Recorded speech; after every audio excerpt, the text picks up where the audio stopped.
النبی صلی اللہ علیہ وسلم من احدث فی امرنا هذا ما ليس منه فهو رد او كما قال النبی صلی اللہ علیہ وسلم۔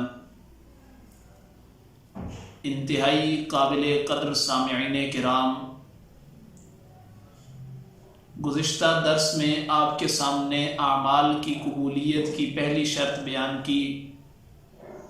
کہ عمل اللہ کے ہاں اس وقت قابل قبول ہوگا جب اس میں نیت درست ہوگی۔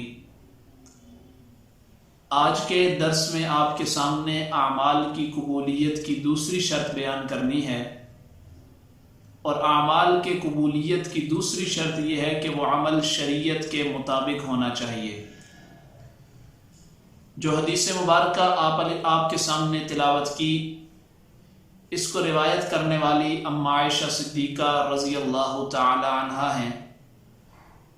وہ فرماتی ہیں نبی اکرم صلی اللہ تعالی علیہ وسلم نے فرمایا، من احدث فی امرنا ھذا، جس نے ہمارے دین میں کوئی اپنی طرف سے بات ایجاد کی، نئی بات گھڑ لی، جس کا دین سے کوئی تعلق نہ ہو، فہو رد اے مردود، وہ اللہ کے ہاں قابل قبول نہیں بلکہ رد کی جائے گی۔ دین میں نئی بات ایجاد کرنا اس کو بدعت کہا جاتا ہے، اور بدعت کے بارے میں آپ علیہ الصلوۃ والسلام کا فرمان، کل بدعت ضلالہ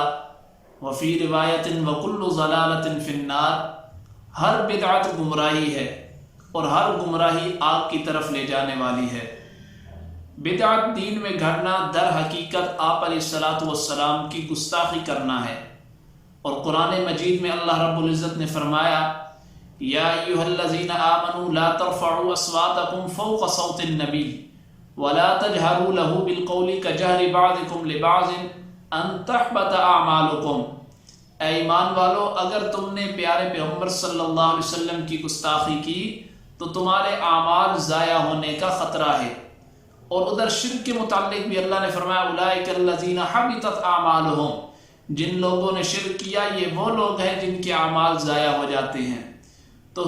درس سے ہمیں یہ سبق مل رہا ہے، ان احادیث کے ذریعے ہمیں یہ سبق مل رہا ہے کہ اعمال اس وقت قبول ہوں گے جب وہ عمل شرک اور بدعت کی غلاظت سے پاک ہوں گے۔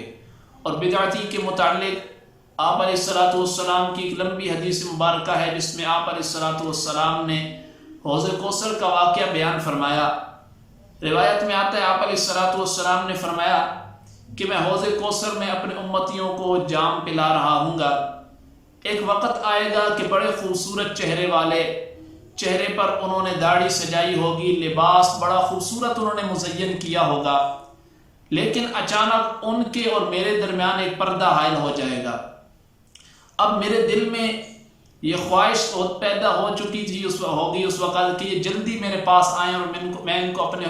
ہاتھوں سے جام کوثر پلاؤں، لیکن جب پردہ حائل ہوگا تو میں اللہ سے سوال کروں گا، یا رب اصحابی، اے رب یہ تو میرے ساتھی تھے، ان کے اور میرے درمیان پردہ کیوں حائل ہو گیا؟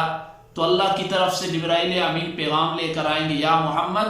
انک لا تدری ما احدثوا بعدک، آپ کو معلوم نہیں، کیونکہ صرف علم غیب کی جو صفت ہے وہ صرف اللہ کا خاصہ ہے۔ انک لا تدری، میرے پیارے پیغمبر آپ کو معلوم نہیں، ما احدثوا بعدک، کہ آپ کے اس دنیا سے رخصت ہونے کے بعد انہوں نے دین میں کیا کچھ نیا گھڑ لیا تھا، کیا نئی نئی ایجادیں انہوں نے کی تھی جن کا دین سے کوئی تعلق نہ تھا۔ اس وقت آپ علیہ الصلوۃ والسلام فرمائیں گے، سحقاً سحقاً لمن غیر بعدی، ہلاکت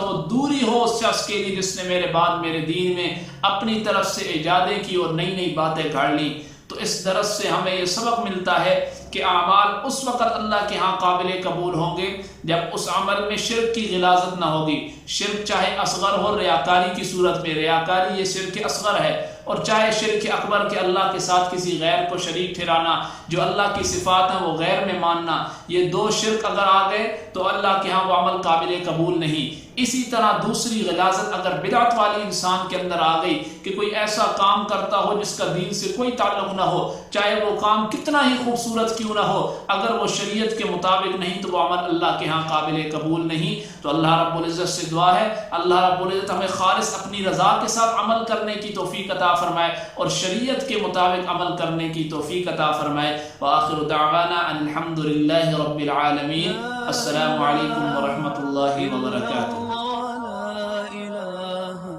إلا الله لا إله إلا الله